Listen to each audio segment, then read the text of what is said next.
Hi everyone, this is Wayne Rivers at Performance Construction Advisors, where we build better contractors. This week I want to talk about how you make a plan matters more than the plan itself.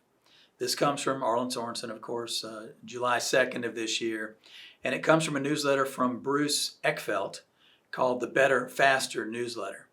I've been saying for decades now that the process of building plans, specifically strategic plans, is much more important than the output. So I've seen our members create strategic plans that were very simple, one sheet, maybe a poster, and I've seen our members create 80-page spreadsheet, chart, table, narrative, things that looked like, they came from corporate America. All that the end product matters much less, in my opinion, than the process of planning itself. Why? The process of doing strategic planning creates alignment. And just as your automobile requires alignment to track normally as you drive, your organization needs alignment. You can imagine if you've got people working on conflicting priorities and sort of running about scattershot all over, that organization is going to be much less effective than one where people are focused on a set of common goals and outcomes. And so the process is so much more important than the final output, okay? Eckfeldt says, companies fail to recognize that the planning process itself determines whether a strategy succeeds or fails. I agree. He also says that people judge the quality of the plan by the sophistication of the final document. Again, I agree. But it shouldn't be that way. So he offers 4 tips. The first, process is greater than documents. Who's on the planning team? Critically important. Those people shouldn't be necessarily the most senior. They should be the best brains, right? And you do want to pick people from various places in the organization, various departments in the organization. It shouldn't just be the C-suite, the 5 C-suite people or the 3 or whatever it is. You want people from different parts of the organization. How do decisions get made?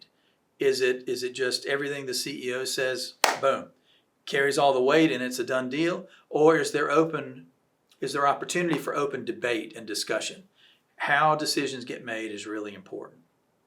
How do you build alignment? Well, the process itself builds alignment. I can guarantee you that, having witnessed it dozens and dozens of times over the years. You can imagine that you, for the first time perhaps, you've invited a superintendent or a project manager into the company planning process.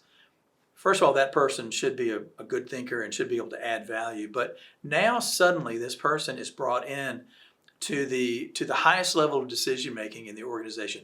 Is that person going to experience more or less alignment with the direction of the company at that point? Well, it's more, of course.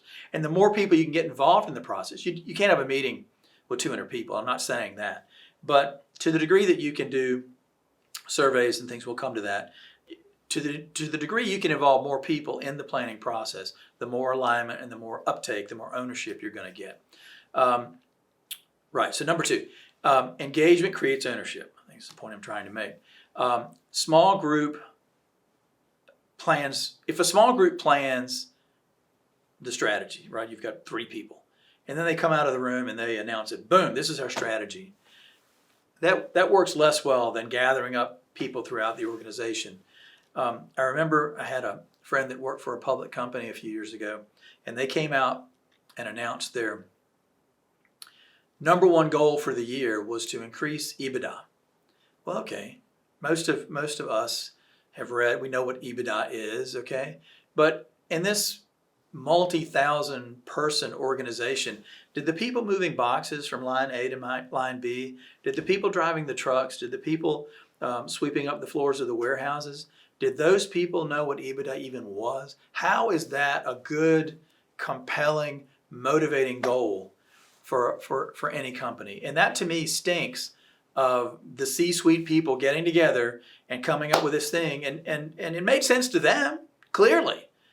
And it made sense potentially to the investors. Okay, I'm good with that. But to the people actually doing the work day to day, how did it make any sense to them at all? Anyway, my friend no longer works for that company. Get people involved, create small teams. So I've got a strategic planning project team of, let's say, 10 people. I want those 10 people to go out and discuss in the organization with their teams, hey, we're thinking about this. What are your ideas? The ideas may be crazy, they may be insane, but they may be wonderful. But the idea that you're asking in the first place is what you're looking for. That's how you create alignment.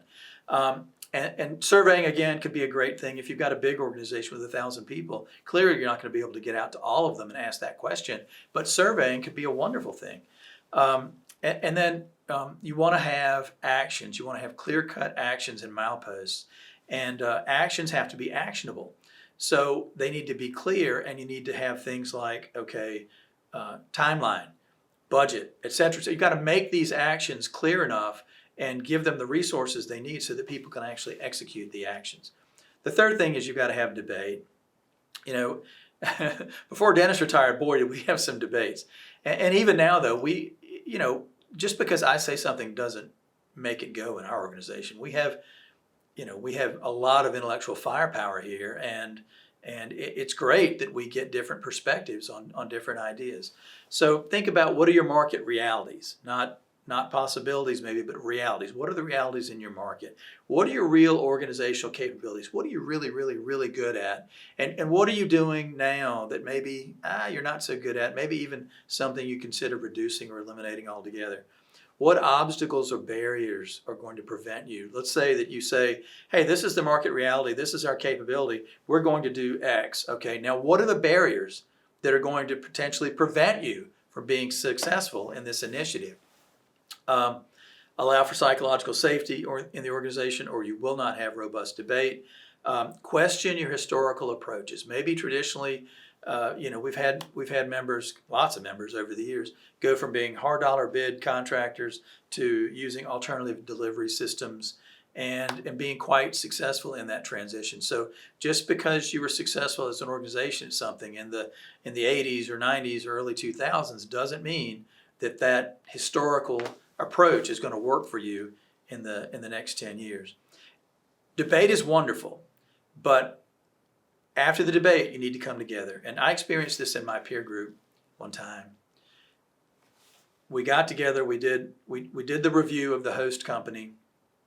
We put together our strengths, weaknesses, opportunities, and threats, and we came up with our short list of recommendations. And we delivered that to the owner of the company, to my peer, and that was that. And then one of the peers went off on a tangent that was very different from what we had all just agreed on. And I was very upset about that, because we as a group had collaborated in this room for hours and hours, and then suddenly this one person basically says, yeah, that's what they think. Here's what I think.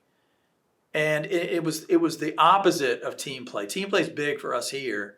That example was the opposite of team play. So debate, rigorous debate, heated debate even, is okay, but once the debate is over, come together and present a unified message. And then the fourth thing is make everything clear. Make sure you have clear goals, clear mileposts, clear accountability, clear budgets, clear resource allocation, et cetera, et cetera. Ultimately, what this whole article was about was the process is greater than the plan, and I buy that 110%. Let me know what you think. Send me an email, wrivers@performanceconstruction.com. And don't forget about boot camp in 2026. Contact Charlotte and she'll give you more information.